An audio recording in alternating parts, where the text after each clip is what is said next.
আসসালামু আলাইকুম আবির। আমি গতকালের আমাদের সময় একটা পোস্ট দিয়েছিলাম যে আপনি কীভাবে খুব সহজে জমির পরিমাপটা নির্ণয় করতে পারবেন।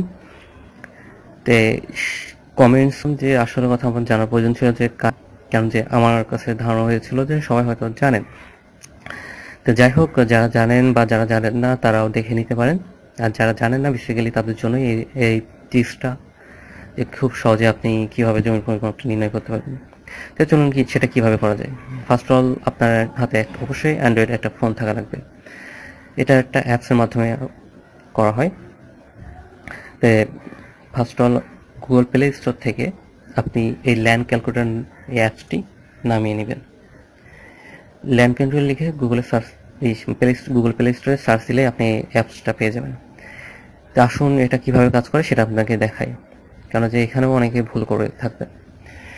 সাপোজ একটা জমির মাপ যদি হয় 50 এবং 40, তাহলে এখানে কিভাবে ইনপুট করব। সাপোজ এখানে আমি দৈর্ঘ্য মাপ দিলাম 50 এবং প্রস্থ মাপ দিলাম 40। এখন যদি আমি পরিমাপ করি,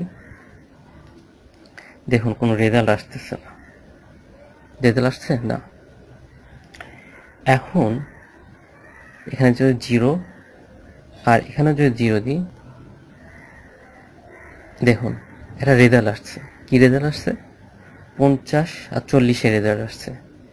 কিন্তু একটা জমির ক্ষেত্রে দেখবেন যে 50 আর 40 কখন লেখা হয়, দুই পাশ।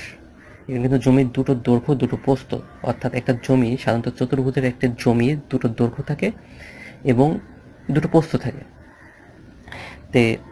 তো দুটো দৈর্ঘ্য যদি হয়ে থাকে তাহলে দুটোই হবে 50 আর দুটোই হবে 40। ব্যাস, দেখুন এখানে এক্স্যাক্টলি আপনি একটি 50 × 40 জমির মোট ক্ষেত্রফল, মোট শতাংশ, মোট কাঠা পেয়ে যাচ্ছেন। সাপোজ আপনার এক পাশের দৈর্ঘ্য 50 আর এক পাশের দৈর্ঘ্য হলো 40 এবং এক পাশের প্রস্থ হচ্ছে 40 আর এক পাশের প্রস্থ হচ্ছে 30। দেখুন এখানেও আপনার দুটো দৈর্ঘ্য দুটো প্রস্থ, শুধুমাত্র ইনপুট করলেই, আপনি পরিমাপে ক্লিক করলেই আপনার মোট ক্ষেত্রফল, মোট শতাংশ, মোট কাঠা খুব সহজে বের করে ফেলতে পারছেন।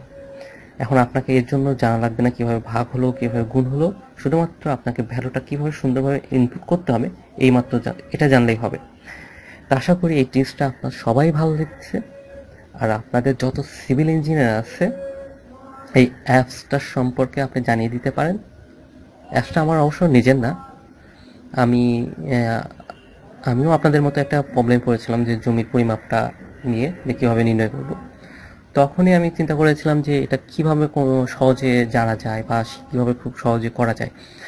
তখন এই জিনিসটা আমি জানতে পেরেছি এবং সেজন্যই আমি আপনাদেরকে সবাইকে জানিয়ে দিচ্ছি।